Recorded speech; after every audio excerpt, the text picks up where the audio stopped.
साली कहा जीजा सुन साली कहा जीजा।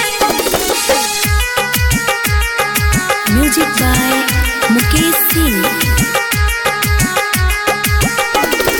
सुन साली कहा जीजा डाल दी का कहा जीजा सुन साली कहा जीजा डाल दी का कहा जीजा रंग से लराजी बहा जीजा। सुन साली कहा जीजा डाल दी का कहा जीजा सुन साली कहा जीजा डाल दी का कहा जीजा। भगतर काहे डलावाला ना हो सुन साली कहा जीजा सुन साली कहा जीजा।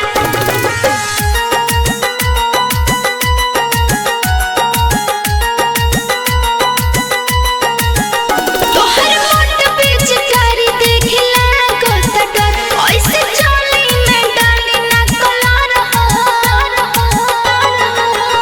इतना बोलना ना डान अब भइलू जवान तोहर 16 के उम्र बा कहर हो तनी सट दाना ना जीजा डर लागे का हो जीजा तनी सट दाना ना जीजा डर लागे का हो जीजा। हमर कहनवा मान साली हो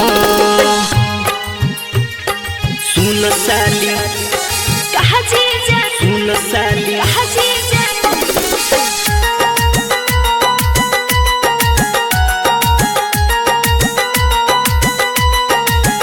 सोना दीद के मुराद राई तोहर यार सर नियत लागत तोहर खराब हो। तोहर गुन बयलून रंग उजाला अरुण तोहर ओठ लागे फूल गुलाब हो सुन साली कहा जीजा डाल दी का कहा जीजा सुन साली कहा जीजा डाल दी का कहा जीजा। भगतर काहे डलावाला ना